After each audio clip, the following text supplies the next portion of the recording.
ছয় বছর পর তুরস্কের পররাষ্ট্রমন্ত্রী ঢাকায় এলেন, আর যা বললেন তা বদলে দিতে পারে পুরো বাংলাদেশের প্রতিরক্ষা শিল্পের পুরো ছবি। 4 জুন 2026 রাতে বিমানবন্দরে নামলেন তুরস্কের পররাষ্ট্রমন্ত্রী হাকান ফিদান। প্রায় 6 বছর পর কোনো তুর্কি পররাষ্ট্রমন্ত্রী বাংলাদেশে পা রাখলেন।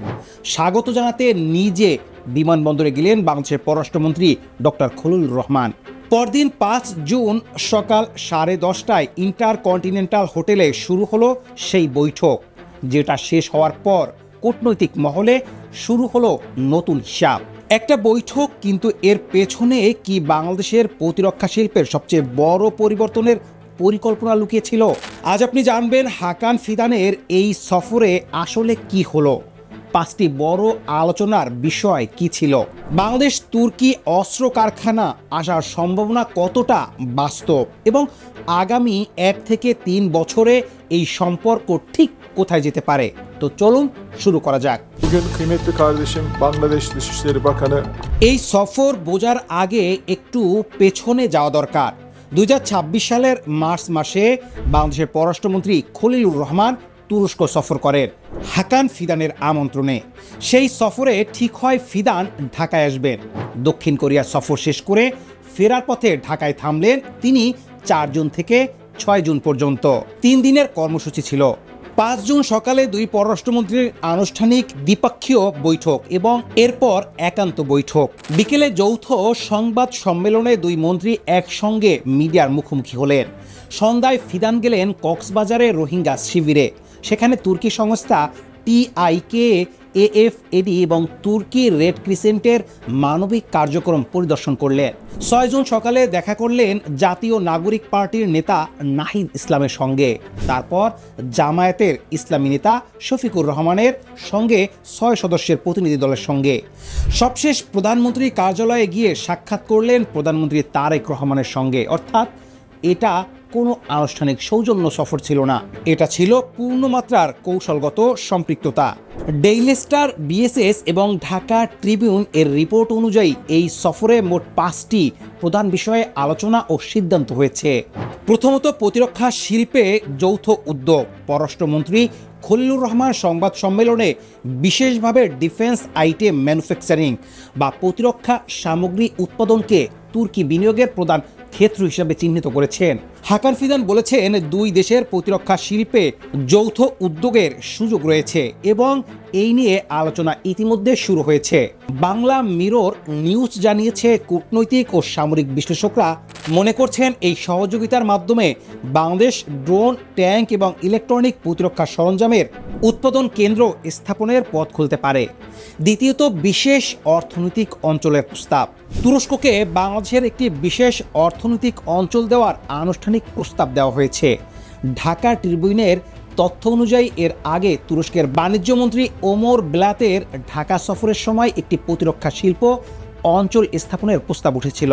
এবার সেটা পররাষ্ট্রমন্ত্রী পর্যায়ে আনুষ্ঠানিক রূপ পেল।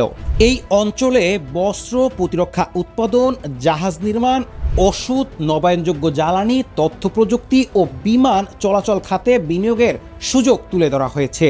তৃতীয়ত, বাণিজ্য দ্বিগুণ করার লক্ষ্যমাত্রা। বর্তমানে দুই দেশের বাণিজ্যের পরিমাণ $1.3 বিলিয়ন। এটাকে $2 বিলিয়ন নিয়ে যাওয়ার লক্ষ্যমাত্রা নির্ধারণ করা হয়েছে।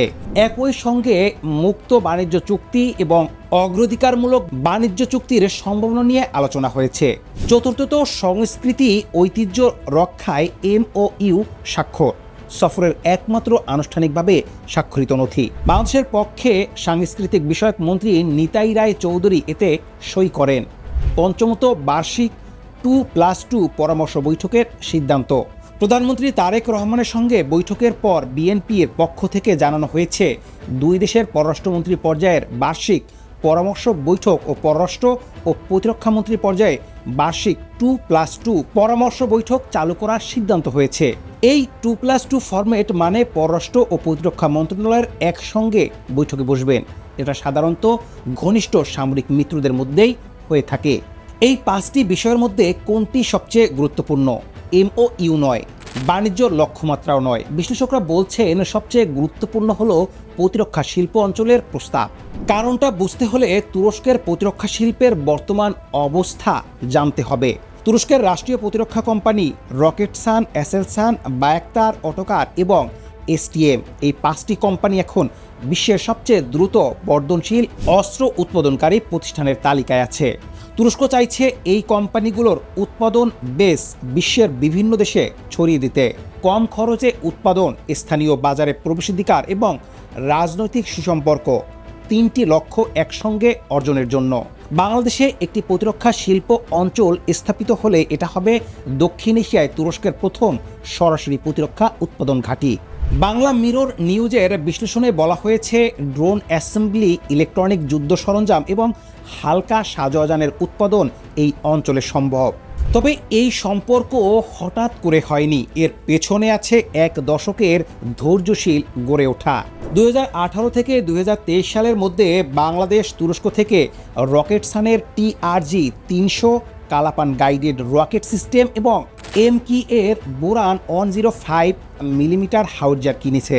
2023 সালে যোগ হয় বায়াক্তার টেকনোলজির বায়াক্তার TB2 সশস্ত্র ড্রোনের প্রথম ব্যাচ। 2025 সালে তুরস্কের কারেল কোম্পানি বাংলাদেশের প্রতিরক্ষা মন্ত্রণালয়ের সঙ্গে সামরিক বিদ্যুৎ কেন্দ্র সরবরাহের চুক্তি করে। এবার 2026-এর জুনে এসে সেই সম্পর্ক পৌঁছেছে একটি গুণগতভাবে ভিন্ন মাত্রায়, শুধু কেনাবেচা নয়, উৎপাদনে অংশীদারিত্বের দিকে। তবে এই উৎসাহের মাঝেও কিছু বাস্তব সতর্কতা থাকা দরকার। বাংলা মিরর নিউজ স্পষ্ট করেছে 5 জুনের বৈঠকে প্রতিরক্ষা সহযোগিতা নিয়ে কোনো আনুষ্ঠানিক চুক্তি বা MOU স্বাক্ষর হয়নি। স্বাক্ষর রয়েছে শুধু সাংস্কৃতিক ঐতিহ্য রক্ষায় MOU। প্রতিরক্ষা শিল্প অঞ্চলের প্রস্তাব এখনও প্রস্তাবের পর্যায়ে সীমাবদ্ধ রয়েছে, কোনো চুক্তি বা সময়সীমা নির্ধারিত হয়নি। পাশাপাশি বাংলাদেশের অর্থনৈতিক বাস্তবতাও আছে। IMF এর জানুয়ারি 2026-এর মূল্যায়ন বলছে বাংলাদেশ মাউন্টিং ম্যাক্রো ফাইন্যান্সিয়াল চ্যালেঞ্জেসের মুখে আছে।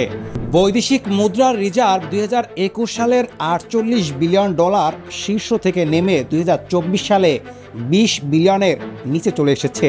এই পরিস্থিতিতে বড় বিনিয়োগের সিদ্ধান্ত নেওয়া সহজ নয়, কিন্তু প্রতিরক্ষা শিল্প অঞ্চলের ক্ষেত্রে বিনিয়োগটা আসবে তুরস্কের দিক থেকে, বাংলাদেশের নয়। এটাই পার্থক্য। হাকান ফিদান বাংলাদেশকে বলেছেন দক্ষিণ এশিয়ার স্থিতিশীলতা, শান্তি ও নিরাপত্তার জন্য কৌশলগতভাবে গুরুত্বপূর্ণ দেশ এবং গ্লোবাল সাউথ এর শক্তিশালী কণ্ঠস্বর। এই ভাষাটা কূটনৈতিক সৌজন্যের অতিরিক্ত। তুরস্ক মূলত 3টি কারণে বাংলাদেশকে গুরুত্ব দিচ্ছে। প্রথমত, 17 কোটি মানুষের বাজার এবং বিপুল তরুণ জনগোষ্ঠী। দ্বিতীয়ত, বঙ্গোপসাগর ও ভারত মহাসাগরের সংযোগস্থলে ভৌগোলিক অবস্থান।